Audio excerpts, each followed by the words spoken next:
To illuminate the often unseen mental health challenges faced by first responders, police officers, firefighters, paramedics, and 911 dispatchers, by sharing their stories, fostering understanding, and promoting resources for support and healing. We aim to break down stigma, advocate for improved mental health services within the first responder community, and inspire hope and resilience. This is the Weight We Carry podcast. What's going on, guys? It's Bart and Brittany with the Weight We Carry podcast, and today we have a very special guest, a very old friend of ours, Paramedic Crew Chief Adam Studebaker of the City of Pittsburgh EMS. How are you, brother? Good. How are you guys? Dude, we're awesome. Thank you for coming on, man. We have a lot to talk about. We have a lot to go over with you with your career moving into the City of Pittsburgh. It's freaking awesome. We're really proud of you. I don't know how much that means to you, but we are. It's awesome to see friends of ours progressing in the emergency services and to see where you got.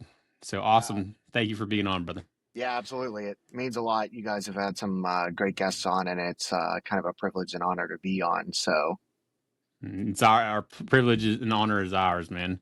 So Adam, if you could give everyone a little bit of a background of yourself and a better description of who you are, okay? Yeah, so I think most people that watch this will probably know me. If you don't, my name's Adam Studebaker. I got my start in emergency services when I was 15.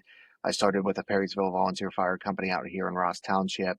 From there, I got my EMT when I was 17 and still in high school. Transitioned to Berkeley Hills Fire Company. Started working at Ross EMS when I was in paramedic class back in 2015. And did a couple years there. Ultimately took a job with the City of Pittsburgh where I was promoted to paramedic crew chief. Took a few years away from the fire service, kids growing up and whatnot, back with the Seville Volunteer Fire Company out here in Ross. So I'm an adjunct instructor for the State Fire Academy, a whole host of things. I'm a rescue specialist and medical specialist with the PA Urban Search and Rescue Strike Team. So I have my plate quite full on top of a career, fatherhood, being a husband, everything like that. So I don't have a lot of time for a lot of things, but I do enjoy everything that I do. Heck yeah, you do. And like we said, we're super proud of you. We're proud to have you as a friend of ours. And like I said, it's awesome to see the people that we know progress through the profession and be good providers, man. Thank you again. So, brother, let's start at the beginning. Can you tell us a bit about where you grew up and what early life looked like and what kind of values or influences shaped you back then?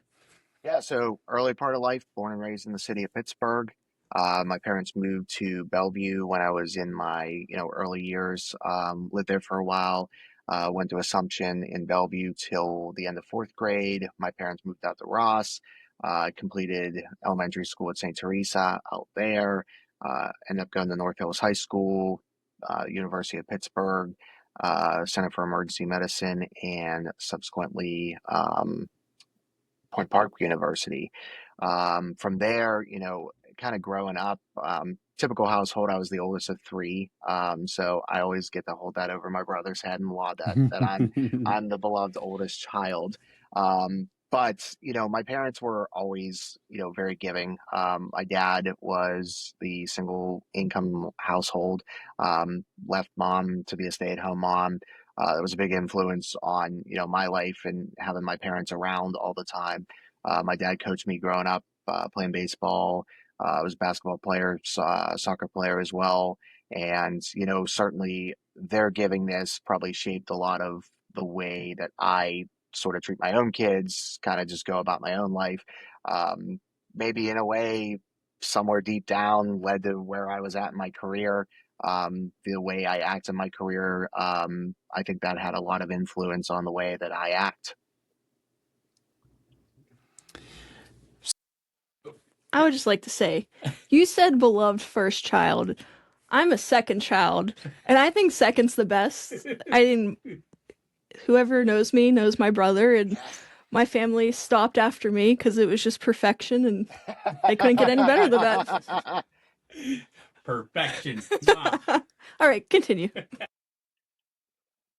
Thank you, dear. Your path into public safety wasn't a typical one. Can you share how you first got involved in the fire service and what was that first step And what did that mean to you? Yeah, so it's kind of one of those ironic stories. Best friend of mine growing up, Dan, uh, the summer that we were getting ready to, turn 15, whatever the case was, um, got this idea of wanting to do something for the community and wanted to join the local fire company. And, we were good friends, asked me if I wanted to join the fire service. And I have zero family in public safety. Nobody else in my family has any background in this. And I was, I remember after he asked me, I was certainly interested, but obviously being under 18, had to get parental consent to do that. And I just remember this, young, idealistic 15-year-old, sort of, a little scared of your parents, uh, going to them to have this conversation and being like super nervous about it and being kind of like dodgy about the subject initially, kind of buttering them up a little bit, right? Like you do when you're a teenager, right? Oh yeah. And I remember like finally getting to the question, and they were both like, "Yeah, that's fine." Like, I don't know why you were scared to ask. Like, like totally untypical reaction. Like, I didn't get the reaction I was expecting as a 15-year-old. So it was funny, but we went up for an interview to the firehouse with I think Chief Wisner at the time, and I, remember just kind of like being nervous in that interview, like a typical teenager, didn't know what to expect with the whole process. But once I got involved, it was like head first into everything, right? So I just wanted to like be there and be like encompassed around everything in the fire service. And, that definitely probably shaped where I'm at today, because I definitely think the early introduction into the fire service and the early introduction into emergency services in general probably really got me interested in this career to a much larger degree than I ever anticipated. I never saw this as my career. I never saw myself doing this full time. But here I am, 20, almost 23 years later in the fire service, and almost 21 years later in EMS, and still doing it and still going strong. Heck yeah, man. You were pretty young when you joined Berkeley, right? Yeah, I was, so it was 2006 that I joined there. So that would have been, I was 18, I want to say. And as soon as I graduated high school, I moved into the firehouse, which was my way of getting out of my parents' house, getting some independence, but not paying dorm fees down at Pitt. Smart man. Yeah. Yeah. That's when I met you. Yeah. I knew we were like 17, 18. A lot of years ago. On time. So it was, unfortunately, a long time. That first serious call you responded to as a team, the crash on 3 Degree Road, clearly left a lasting mark. What was going through your mind in that moment, and how did it push you toward becoming an EMT? Yeah, so just, kind of a little background. I remember this call vividly. It's one of those calls that kind of stick with me, and I can remember sort of every detail with it. I still wasn't a structurally qualified fireman. I wasn't 18 yet. And I remember, it was the summer before I turned 16. And I remember responding to this call. It was over the summer. We got paged out. We live close by the firehouse. So I run up there literally on foot. It's for a car crash down on 3 Degree Road. And we get there, bad accident, about midway down the roadway, and a couple people pinned in the car, kind of, again, a young idealistic fireman that doesn't really know anything yet. Watching my guys do what they do. I'm watching Ross EMS do what they do, and kind of like masterfully take care of this situation. And it's bad. And we were asked to stick around because police was doing investigation on the accident. And I remember standing there, I'm kind of leaning against the bumper of the engine. I see this guy off in the distance running up the roadway. And I'm like, who's this? And he's barefoot and he's running up the road. And he gets closer and closer and closer. And I realize it's a friend of mine, a kid I played baseball with, who helped coach some of my baseball teams.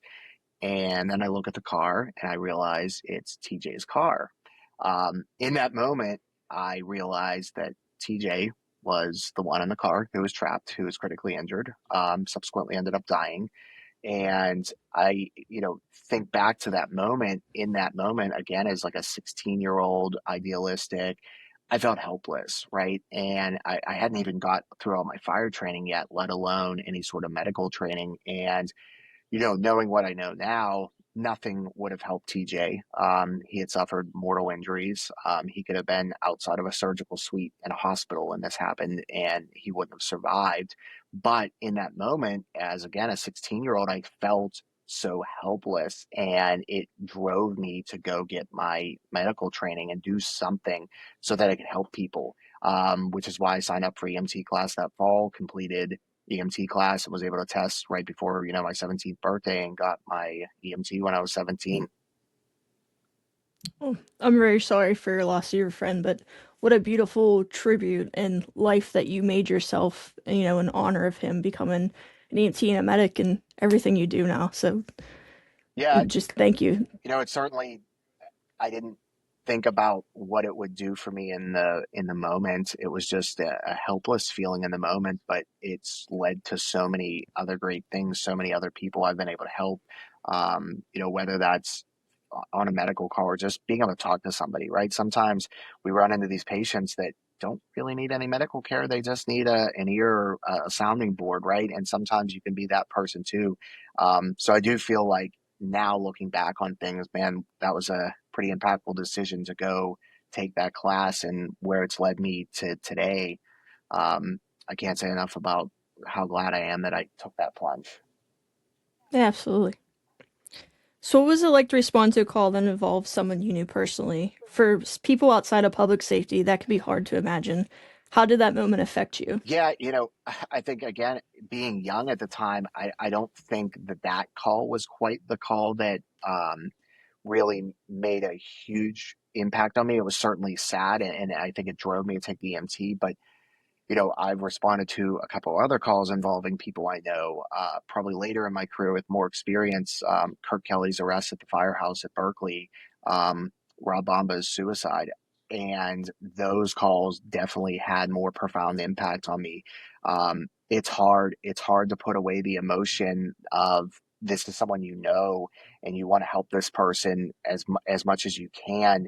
And that can be super hard to stay focused on the training that you have, on doing what you know is right, because there is that emotional attachment. There very much is that personal connection, and you want everything to go to plan. You want everything to work out for the best outcome, the outcome that that you want to see in this field.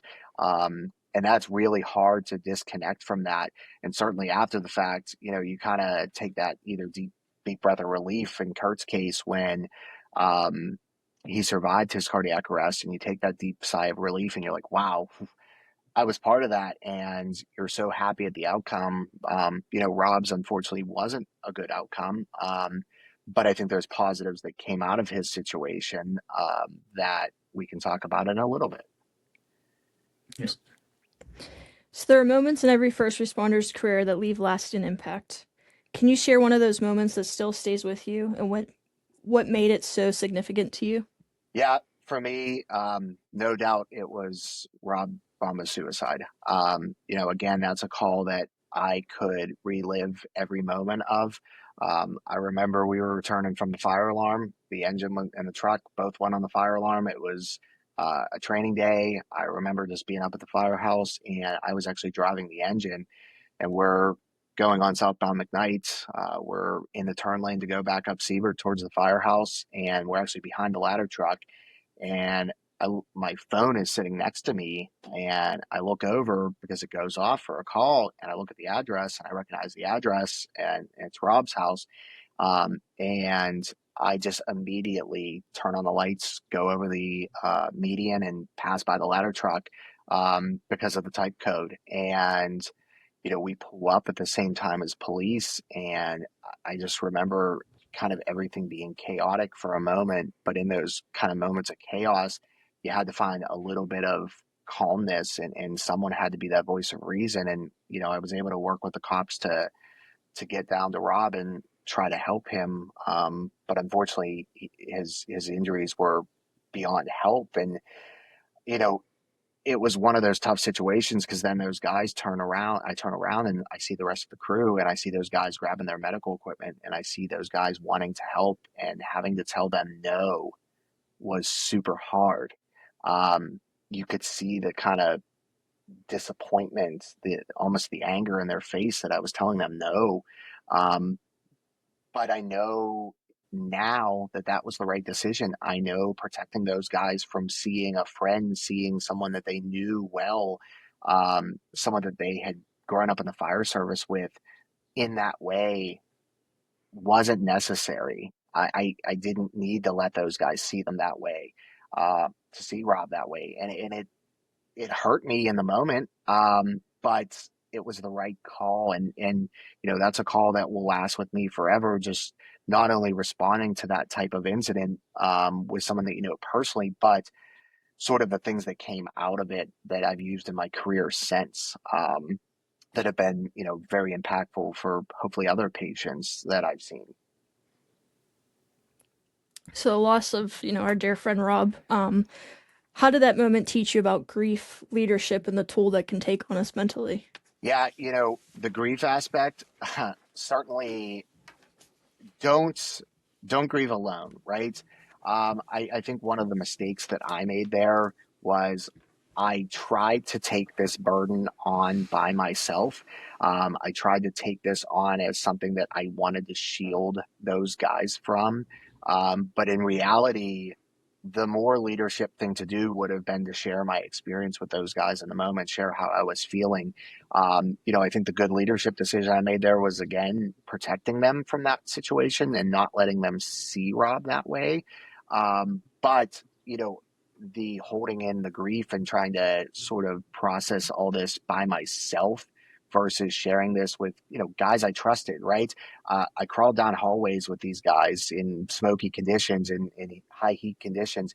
These are guys I trusted. I lived with these guys for years, and not sharing that was a big mistake. It was something that put me into a little bit of a spiral personally. I made some probably not so good decisions for myself in that time period following that, and that was tough. But it taught me a lesson, right? It taught me to be transparent with that kind of stuff, and I think Bart, you probably started in sort of this mentality too. Probably in the generation that we started EMS and fire, there was definitely that macho type A personality. I'm certainly a Yep. type A personality, but you were taught, roll that stuff up, stuff it in a Suck it up, bottle, baby. put it away, right? And I think there's certain things that you can do that with. I think you have to have that capacity in the moment to put away the emotion, to be effective in your job. Um, but after the fact is when you need to really think about it and talk to it with trusted people. I shielded some of this stuff from my own wife, right? I didn't want to talk about these things to my wife, but now I realize that I have to talk about these things. These things don't go away. I heard an analogy from somebody recently is like it's a file drawer, right? Your mind's a file drawer, and there's only so much room in the file drawer. You can only pack so many things in there. And I thought that was a really good analogy from somebody that I respect and trust. And knowing that you can kind of pull that file out and kind of discard it because you can put that stuff away. You can get over it. You can get past it to some degree by talking and sharing your feelings and getting that sort of mental clarity after the situation is a really important step, because bottling it up just doesn't work. It doesn't Because it work. will. We all know it's going to rear its ugly head at some point, and it definitely does. Yeah.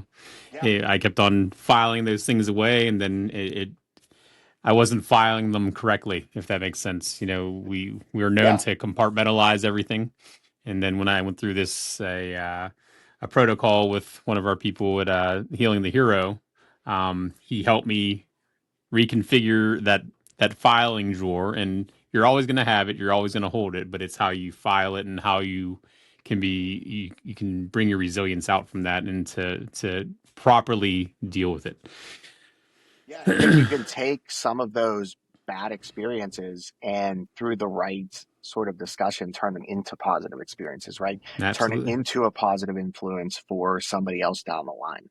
Yeah, absolutely, man. So, in public safety, we often don't talk about how suicide affects those left behind, not just as co-workers, but as friends. What was your experience navigating that, and how did it change your approach to your mental health? Yeah, I think it's super tough because there's this, stigma around suicide, and there's people that'll say like, "Oh, it's such a selfish act," right? I don't think it's selfish. I can't speak for entirely what Rob was thinking or feeling, but at least knowing Rob the way that I did, Rob made a decision. Mhm. Rob made that decision, and there's nobody on this podcast, listening to this podcast, or on this earth that can criticize Rob for making the decision that he did. Certainly, it has that impact, though, after the fact. And yeah, it was tough afterwards, right? It was the first time that certainly I had ever experienced a suicide of somebody that I knew personally. I'd been on calls for suicides, but again, when you don't know the person, it is easier to compartmentalize that. When it's Yeah. somebody it's not so easy to compartmentalize. You have that sense of grief, you have that sense of emotional tie to that person. And yes, it's tough. It does affect the people left behind, right? Um, and that's a tough thing. But, I think over, almost a decade now since Rob's, I've come to one, accept that it was Rob's choice, right? It wasn't my choice. It wasn't anybody else's choice that knew him. There's certainly people that knew he was struggling and tried to help him, but it was ultimately Rob's choice. And, it's not for us to necessarily know why. But that's sort of what I've learned is that we can, use those bad situations to say, hey, listen, you know, it's not necessarily the choice that I'd make, but I dealt with suicidal patients and have talked about my experience with Rob's situation and said, hey, listen, this is the choice my friend made. It's not one that you have to make. There are people that are willing to listen. And, I can't necessarily understand how you're feeling right now. I've never personally felt suicidal, but I respect the fact that you're feeling that way, and just know that there actually are people out there willing to listen to you, to, listen to your problems and actually try to help you through them. Because a lot of these people that are feeling that way truly do feel like there's nobody. But when Yeah. you share that experience, your own personal experience with somebody that committed suicide and how you felt after that and how it's affected you, and that you recognize that maybe that person, in Rob's case, maybe he felt like at that point there was nobody left to listen. There was nobody left to help him. So maybe, knowing that I, as a provider, have actually experienced it in a very personal way, that person, that patient can look at me and say, wow, man, this person's actually really telling me from a deep place that they know that there are people that actually listen, and they're listening to Mm. me, right? So maybe it helps them through that process. And I think that's been a really good experience for me as a patient care provider to use that experience. But navigating it was hard. It didn't come overnight. It didn't come in a few months' time. It didn't come in a few years' time. It's really taken me a long time to process that experience into something positive. So over time, how did those experiences show up in your personal life? Were there signs of stress, burnout, or even PTSD that you began to recognize in yourself? Yeah, I mean, certainly stress, right? Oh yeah. It's hard, especially when you deal with these critical situations, and then you go on to this next call, and you're just expected to go on to that next call, and then that next call is something that, most of us in the field would say, what are you calling 911 for, Yeah. right? This is a low acuity complaint. This is something that is super minor, and you just have to go on to that. And that's very tough to do, but I've recognized that, one, you got to take a little time at the hospital to decompress from these bad calls, right? And the one thing that I'm thankful that my employer is pretty good at is when you do have these sort of critical, high acuity calls, something that, bad call involving a kid, etc., they do offer you that time. They let you take that time to process a little bit. I mean, there's even been times people have offered, hey, you were involved in this. Do you want to finish out the shift, or do you want to go home? Do you need that time? And I respect that, right? Because I think that's super important to look out after the mental health of your employees. The city's gone as far as having, an employee assistance program for us, that is completely, anonymous outside of the people that are involved in that process. And I think that could be a big thing for people, right? Because they're scared to go to certain individuals. So, there's managers involved in that, there's union people involved in that, there's field personnel involved in that, and you can kind of self guide yourself towards that person you trust.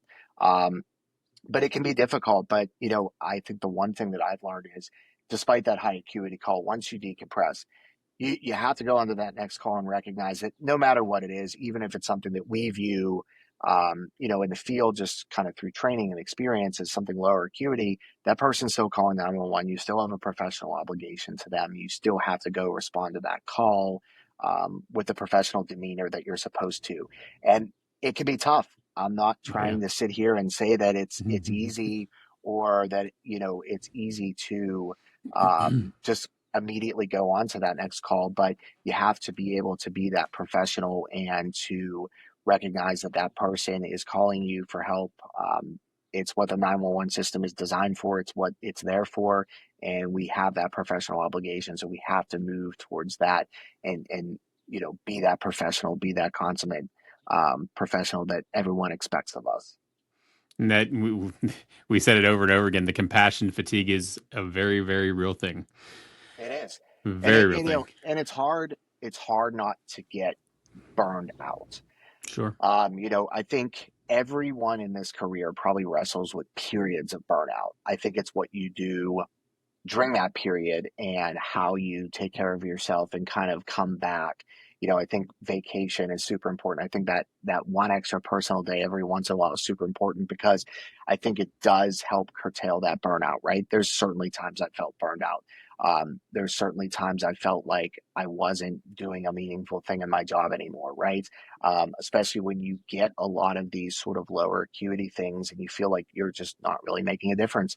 Yeah. That can be tough. It really can be a tough thing to wrestle with and grapple with as a provider. But I think, you owe yourself that extra day off every once in a while. You owe yourself that vacation, whether it's a staycation or whether you take a trip somewhere. I think it's really important to take that time for yourself, because it really puts you back in the frame of mind of what's important in this job. Not every person has the same upbringing as me. Not every person has the same luxuries as I do. And I think recognizing that and going back to the job and saying, okay, we sometimes are these only people's option for Yeah. healthcare.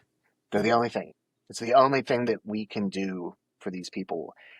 They don't know anything else, and that's okay, right? That's okay. It's not ideal. It's not the perfect healthcare system, but it's the realities that we live in EMS. And I think framing it that way has prevented me from sort of the long-term burnout, the burnout that puts people in a bad place, that maybe they should be considering another career or Yeah. retirement if they're in that state. Yes, sir. Man, having someone at home who understands the nature of the job can make a huge difference, and I know that all too well. Yes, you do. How how important is that support system been for you when working through difficult calls or just a rough shift? Yeah. It's lovely to come home to a wife that actually understands this job. She was, for a short period of time, a paramedic, managed a Med Express clinic. So she understands, I'll say, the ugly side of medicine, the Mhm. ugly side of this job, the things that you see. And I don't ever want to come home and trauma dump, right? I don't want that to become a source of contention in our relationship. But it is so nice when you have that kind of just stressful day or that one difficult call, to be able to come home and talk to her on a level that is, connected to my profession. She understands it.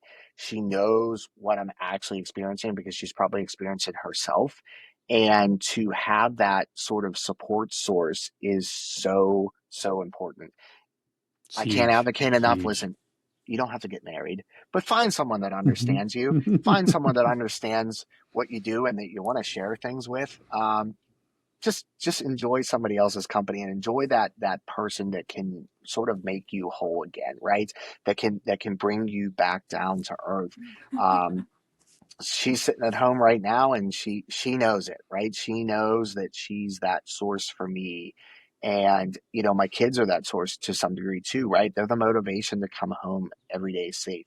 They're the motivation to come home happy and healthy and stress free as I can. I don't share the details of my job with them, but certainly the trauma, the stress that gets shared with the wife, but I can come home and know that I'm going to be able to be that good father and that good mentor and that good positive figure for them, because I have that support source with her, that I can be good for them, and they're a motivator for me. They're the ones that make me want to be the best I can be in everything that I do every day.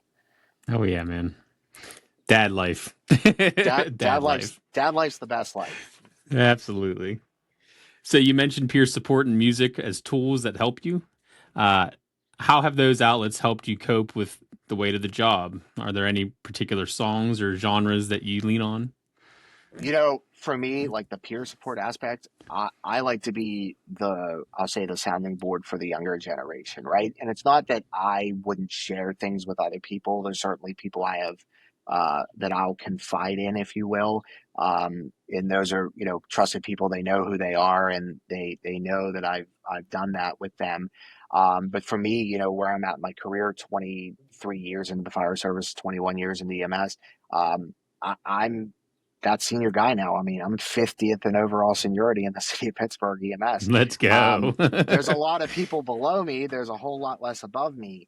And, to be sort of in that middle ground in my career where, I've got 15 years on with the city, got a lot of younger guys. And again, I came up in that mentality of like, oh, just bottle this up. Don't share your feelings. Don't do any of that. I tried to break myself from that and be that influence for them, is, hey, I can work you through this bad call, and I can work you through the aftermath of this bad call. And hey, it's okay to feel that was a crappy call. Like, Yeah. you can share it now, you can share it later, you can figure out a way to cope with it yourself. But if you need that help, I can be there. But for me personally, some of the ways I just decompress, you said it, music, man.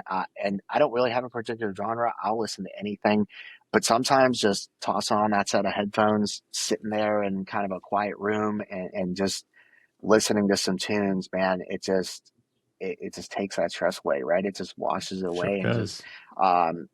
you can just hear, I think a lot of it is the talent behind these artists, and thinking about their talent and the sort of work they put into their craft. And then I think about the work I put into my craft, and I'm like, man, just hearing that sort of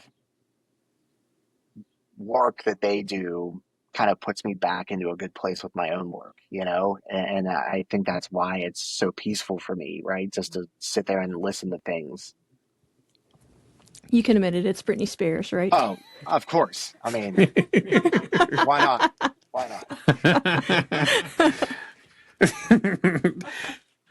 Adam, what does a bad day look like for you now? And how do you work through those days when they happen? Yeah, it's tough to frame a bad day because you never know what you're going to get in this job. I think the things that affect me now the most are certainly things that involve kids.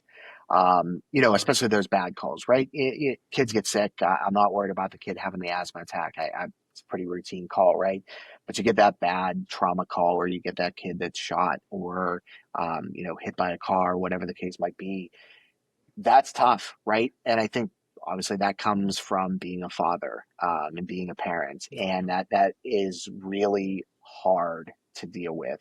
Um, and it's a tough day, but you work through it by, one, as the provider, as the EMS clinician being there, they are counting on you.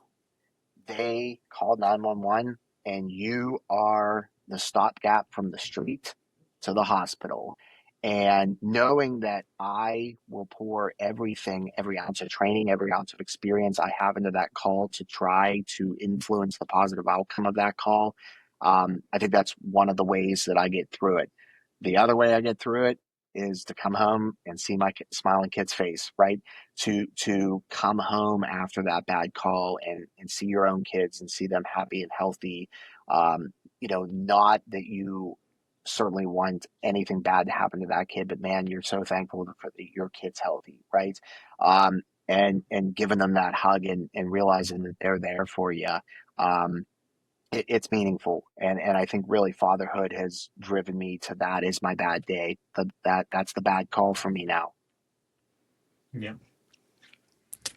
So you've had a long career and mentioned the importance of informal mentorship. Learning back from the Sorry, let me restart that one. You've had a long career and mentioned the importance of informal mentorship.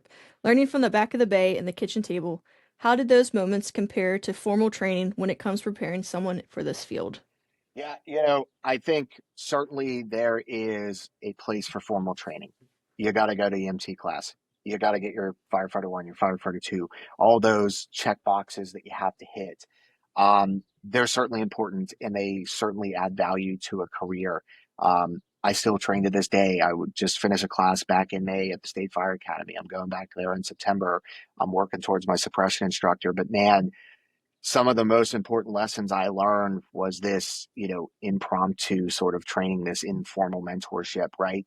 These 3 a.m. back of the bay at Berkeley, sitting on a couch after a call at 3 a.m. and we're gaming out an incident in our head, a mock incident. It's not even a real incident, right? We're just trying to think of things that we do.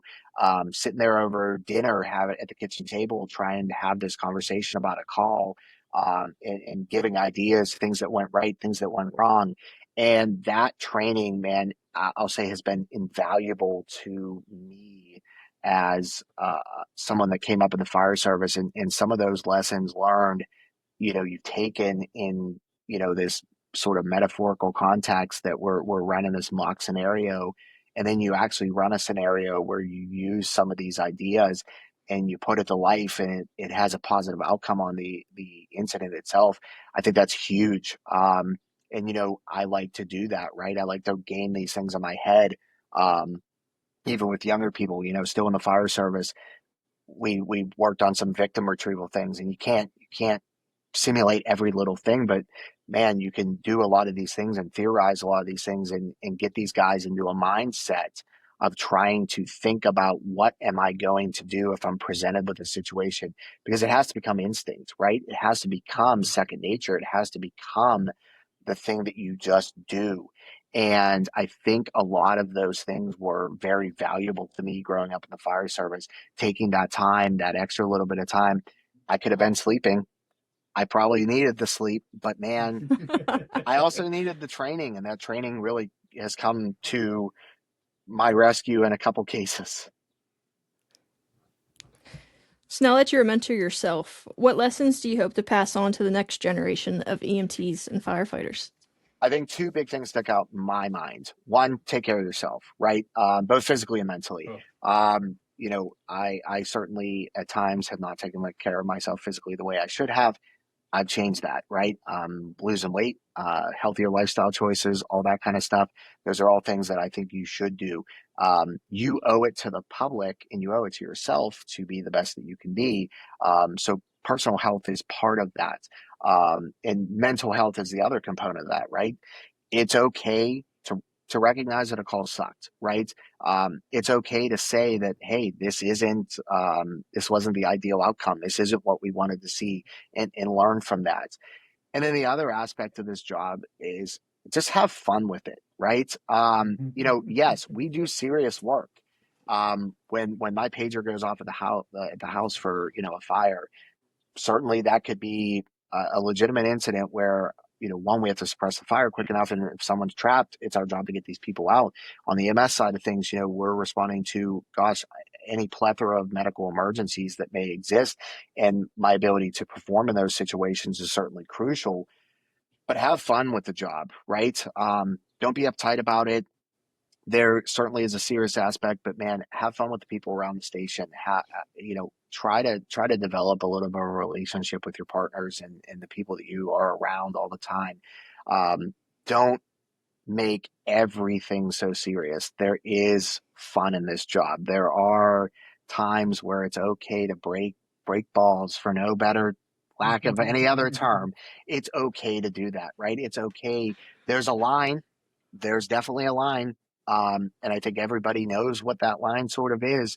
When it turns into that harassment or anything like that, you've crossed the line. But man, there is some fun here, right? And I think that fun is what keeps the job one interesting and keeps you passionate about it. Those relationships last a lifetime. I mean, you said it. We're old friends. Most of us, everyone on this podcast, we've known each other for 15 plus years. I think that says something, right? I think that says something about the camaraderie of this job and the relationships you build in this job. And you have to have fun doing it. And if you're not having fun doing it, you're doing it wrong. You're just doing it Yeah. wrong. Yep. It's kind of fun to teeter that line too. Oh, it's definitely fun. Has your experience with trauma and recovery influenced how you lead or train others in the field? Yeah, certainly. I've used those bad experiences, those tough calls, those, maybe not so positive outcomes that I've seen in my career to teach people to, one, again, focus themselves in the moment, right?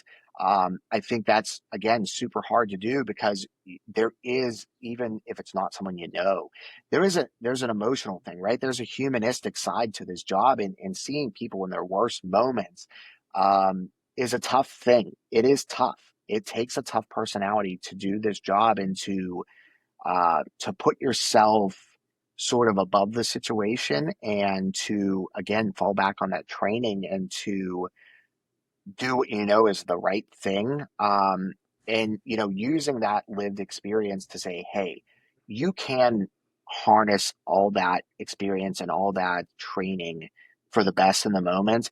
And then afterwards, you got to dump it, right? You got to figure out how to cope with it. So certainly that's definitely helped me train people better and influence people better by telling them, hey, listen, there's a moment to put aside all of that. That moment is the call, and to focus on the task at hand. But afterwards, let's talk about it and let's learn from it and let's use it for the next time so that the outcome maybe is better, or that your experience is better, and that you can process it in a more healthy way too, because that's the toughest thing. I think the tough thing is the first time you experience something bad, you don't know how to process it, because guess what? The education in EMS and the fire service in general doesn't talk a whole lot about the process of processing bad information, of how you process that bad call. There's no real expert out there on how everybody needs a process, and everybody processes differently. But there's, I think, a couple ubiquitous things that people do. They hold on to things. Okay, well, don't hold on to it. Talk about it amongst your peers. Don't go to unhealthy coping mechanisms. I think that's an important thing, right? So Oh yeah. I think that's definitely influenced me, and certainly something that is learned through experience and just over time.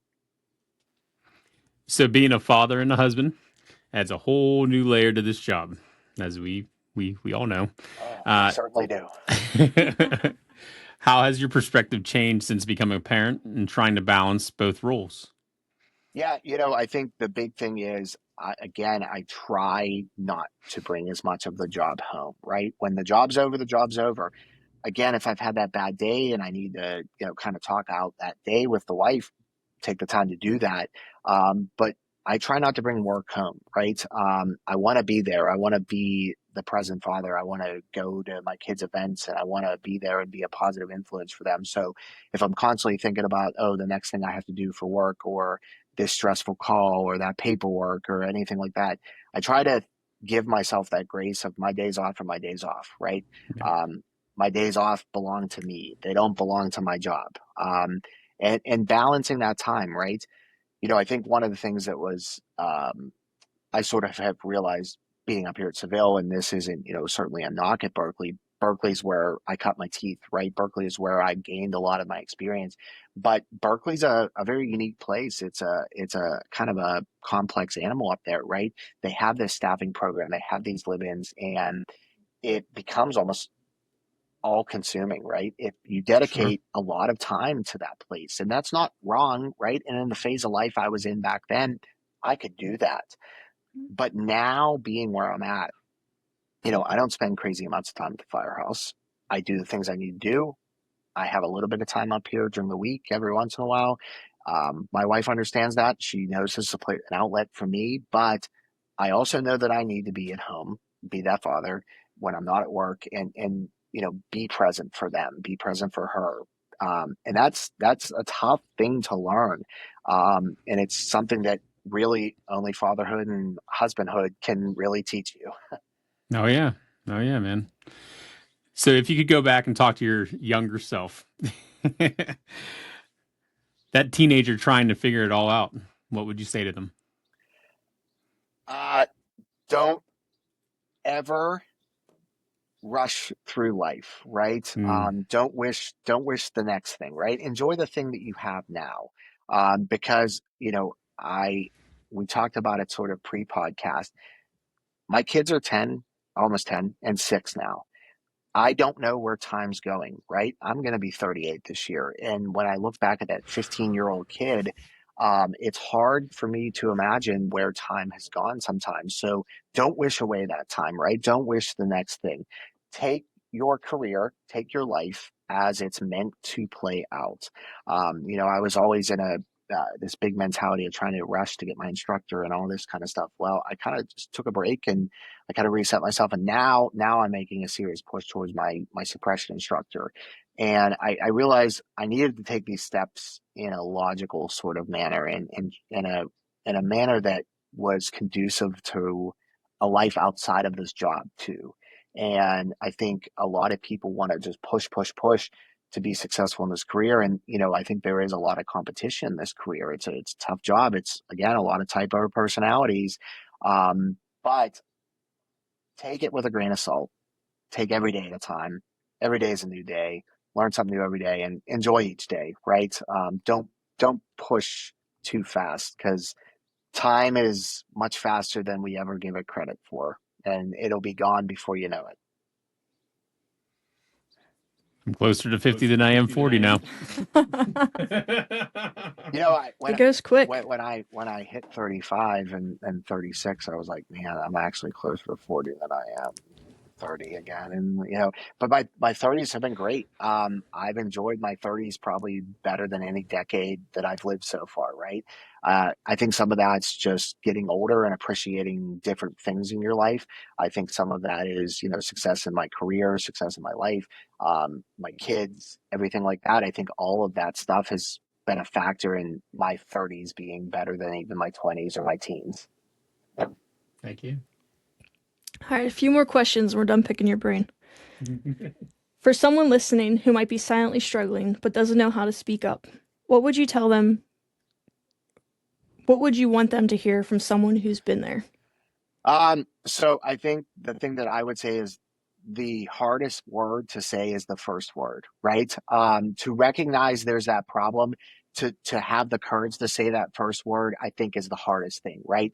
I think once you start down that path, once you start talking to somebody that you trust, once you start confiding in somebody or a group of people, whatever the case might be, I think that one, it becomes uh, completely judgment free, right? Nobody in that situation is judging you. They're actually there to help you, and it becomes just natural then, right?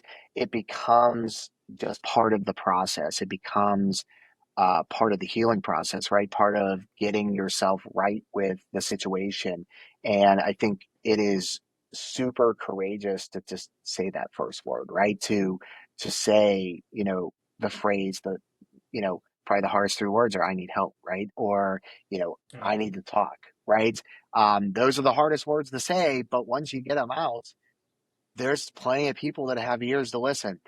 I got ears right under these headphones, right?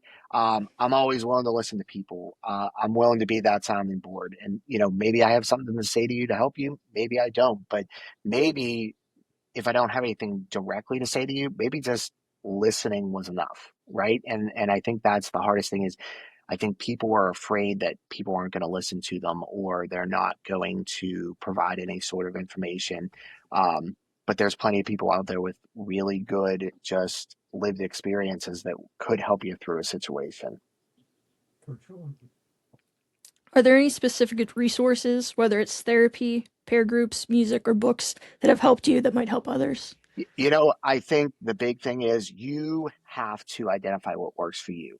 I know that some people would just be adamantly against going to therapy. I personally have never gone to therapy. That's okay. It's not what I would choose to do. Again, peer groups, certainly we've talked out bad calls, especially ones that we're on as groups. Um, I think that's helpful, but that's not for everybody. Um, Music, books, wherever you sort of find, I'll say solace in general is probably a good source to find solace when you're stressed, right? And I think that's different for everybody. I think you have to find that thing and don't be afraid to try something new, right? Don't be afraid to try that new thing that you've always wanted to do. There's probably people that have wanted to pick up an instrument for years and just never did. Well, you know what? Now's the time to maybe do it. Maybe that's your release, right? Maybe the bad incident is the spark that you need to take that step to do that thing that you've always wanted to do, and maybe that's where you find your peace. So I think identifying that and trying to find that for each person, that's a little bit of a journey of self-discovery. I think in part of the process of dealing with stress and that there is a little bit of self journey there. I don't think you should do everything alone. I think you should try to reach out to people and to talk to people and get advice. But I also think that there is a little bit of self discovery there and trying to find what makes you you. That's right.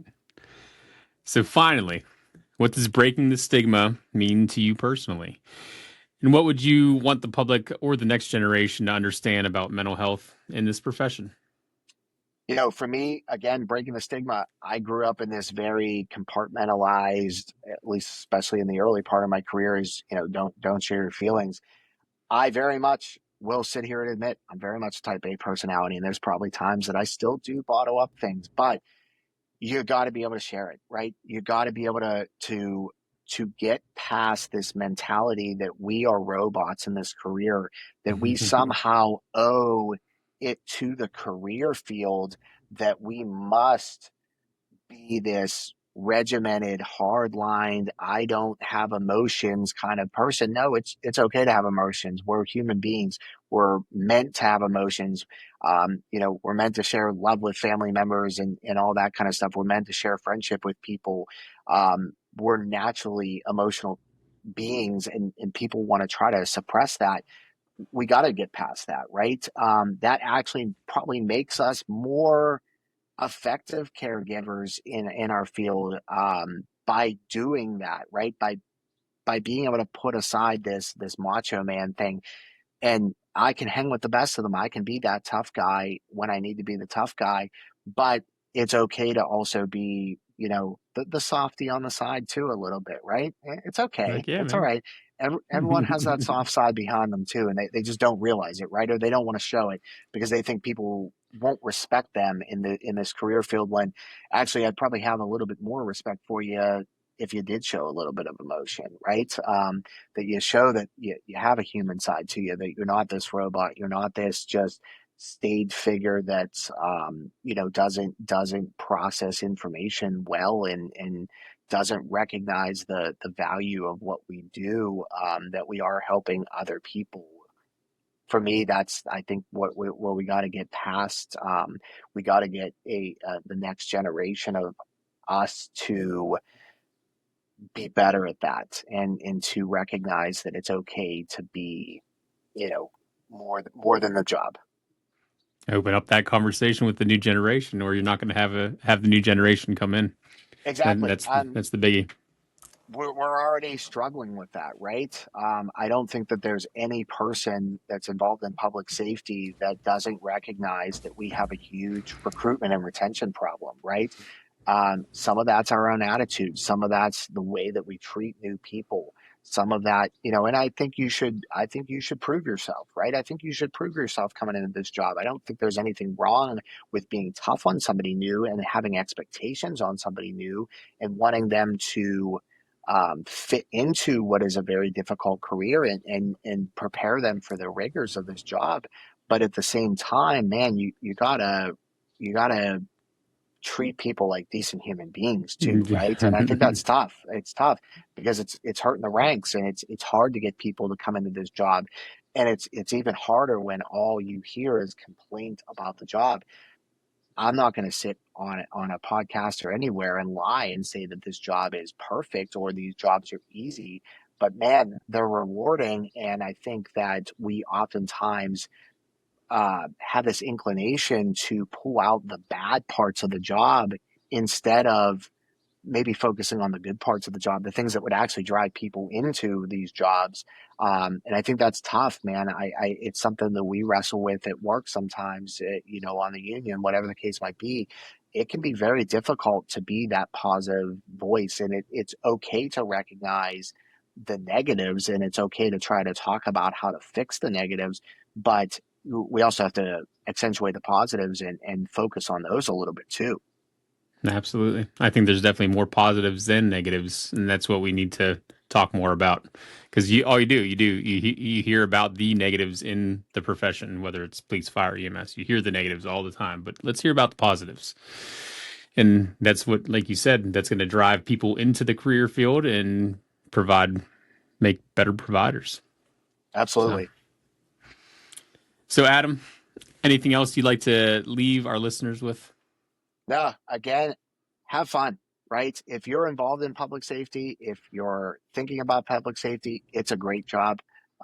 Whether that's police, whether that's fire, whether that's EMS, whether that's 911 dispatching, whatever path you choose to take in public safety, man, it's a rewarding career.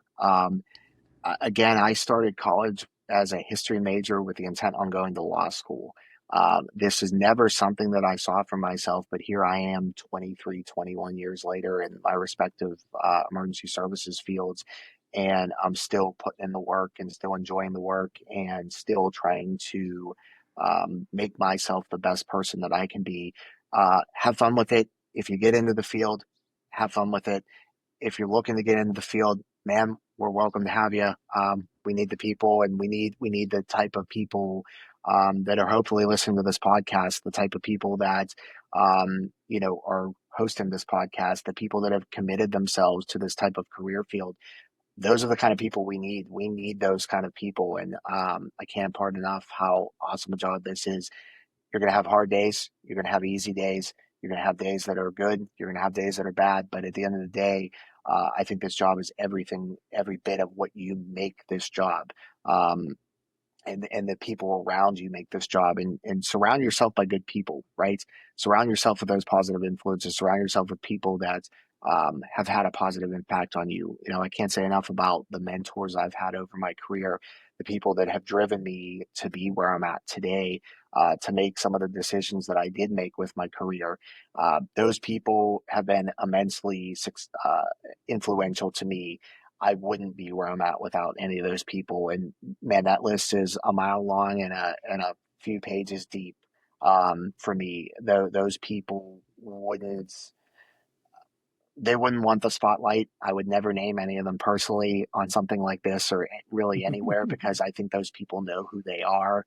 And some of those people are they're humble individuals. I am too. I don't want the medal on my chest. I don't want the sort of, hey, you're my mentor. You've had that influence.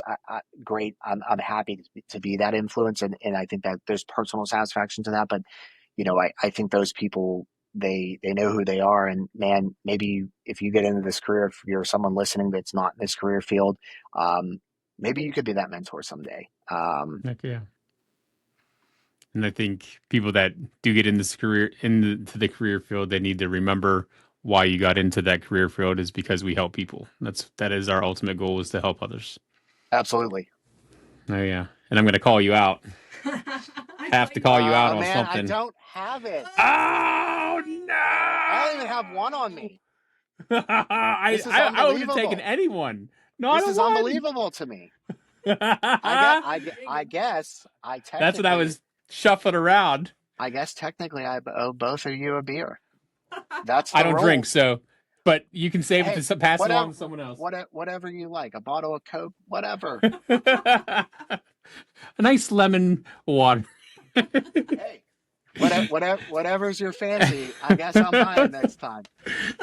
Called you out. I got you. I was like, I should know better. I don't know if Sass is going to have it. I've been around long enough. I should know that you never leave home without a challenge coin. Especially when you come onto a podcast. With two people I've known for a long time. Yep. Big mistake. Big mistake. Well, guys, that was awesome. Adam, and this is what I when I talk about you at all, Adam, I always say Adam is so well spoken, and you are a consummate professional at what you do. And whenever you present yourself, you hold yourself to a higher standard. And thank you. And that is what this career field needs, is someone like you. Seriously, man. I truly appreciate that. It's humbling to hear that, and I really appreciate you and Britt having me on. I think what you guys are doing is awesome. I hope the sky's the limit for you guys. I think that, like I said earlier, I think you've had some great guests on. I think you've talked about some really important things. I know this is geared, towards public safety people, towards people, towards mental health. I think those are super untalked about things in our career field, right? I don't think that there's enough of this sort of positive influence out there, enough of this trying to be the well-being for our own people. I don't think there's enough of that. So I hope the sky's the limit for you guys. I hope that this launches off to something that could have only been dreamed up. Well, thank you so much, man. Seriously. And for everyone else, you know the drill. TWWC podcast at proton.me. Hit us up if you want to be on the show like Adam. I don't know. He's going to be a hard one to follow up on. But Adam, again, thank you. City of Pittsburgh EMS, representing them as a true professional. Thank you very much, sir. Adam Studebaker, guys. Anything else you'd like to add? Scott Adam Studebaker. Scott Adam Studebaker. Oh, man. The legal It's name. Adam. It's Adam Studebaker. The legal name. Brother, thank you so much. Tell the wife and the kids we said hello. Hope everyone's doing well. And again, thank you for being on, man. We really appreciate you. It was an awesome interview. Thank you, guys, and I'll pass along the love to the family. Oh yeah, brother. Guys, thank you again. We'll see you on the next round. Make sure you subscribe on YouTube. We'll talk to you later. We want to take a moment to dedicate this episode to our dear friend, Rob Bamba. Bamba was one of a kind, wild, loyal, and full of heart. He'd show up to visit me in college, and without fail, we'd end up in the renter's office, me begging the manager not to kick me out. But that was Bamba, full of life and always pushing the limits in the best way. He had your back no matter what, and he'd give you the last dollar without thinking twice. His presence lit up every room, and his loss left a massive hole in our public safety family. We miss you, Bamba, more than words can say.